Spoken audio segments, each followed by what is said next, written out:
3 பேரை வச்சு கோயம்புத்தூரில் 2005 ஜனவரி 30ஆம் தேதி அன்னைக்கு வந்து அந்த ஊழியத்தை ஃபஸ்ட்டு ஆரம்பித்தோம்.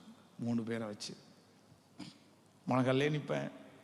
பெரிய க்ரௌடை பார்த்ததுனால இந்த சின்ன ஊழியத்தை செய்கிறது கொஞ்சம் கஷ்டமாக தான் இருக்கும். ஆனால் நான் வந்து அப்புறம் அதுக்கு அவங்கள விட்டு தனியாக வந்துட்டேன். அந்த வீட்டுக்கு கீழே வீட்டில் உள்ளவங்க பிரியாணி கொடுப்பாங்க.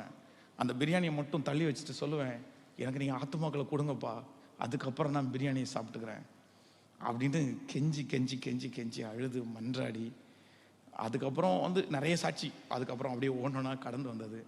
இன்னைக்கு ஆண்டவர் கிருபையில் யார் எங்கள் வீட்டில் வந்து எனக்கு திருமணம் ஆயிடுச்சு. எல்லாரும் தூங்குறதுக்கு முன்னாடி நான் தான் ஃபஸ்ட்டு தூங்குவேன்.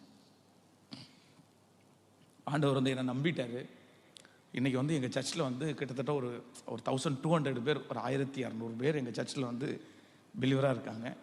ஒரு நாள் 3 சர்வீஸ், ஒரு சண்டே 3 சர்வீஸ், 3 சர்வீஸ் எங்கள் சர்ச்சில் நடக்குது.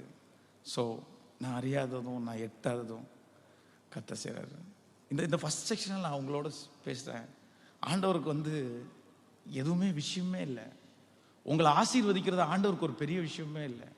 ஞானிகளை வெட்கப்படுத்துறதுக்காக ஆண்டவர் வந்து இன்னொரு ஞானியை தெரிஞ்சுக்கவே இல்லை. ஞானம் உள்ளவெல்லாம் வாப்பா நான் வந்து பயன்படுத்துகிறேன் அப்படின்னு சொல்லலை. ஞானிகளை வெட்கப்படுத்துறதுக்கு ஆண்டவர் வந்து உலகத்தில் பைத்தியங்களை தெரிந்து கொண்டார்.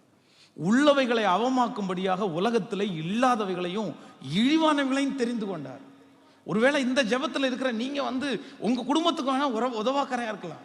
நான் அழகில்ல, நான் படிப்பில்லை, நான் எதுலையுமே இல்லை, நான் போய் வாழ முடியுமா, நான் போய் சைன் பண்ண முடியுமா, நான் கர்த்தருக்காக செய்ய முடியுமா, பலவிதமான எண்ணங்கள் உங்களுக்குள்ளே இருந்தாலும் நான் சொல்கிறேன், ஆண்டவரை மட்டும் உண்மையாக பற்றி பிடிச்சி அவருடைய ஒரே ஒரு நம்பிக்கையோட அவரை ரசித்து அவரை ருசித்து அவரை கெஞ்சி அவரை கொஞ்சி இருக்கிற இந்த வாலிப நாட்களில் மட்டும் அவரை உண்மையாக பற்றி பிடிச்சிங்க அப்படின்னா நீங்கள் அறியாததும் நீங்கள் எட்டாததுமான பெரிய காரியத்தை ஏசப்பா உங்களுக்கு செய்கிறதற்கு வல்லவராக இருக்கிறாரு.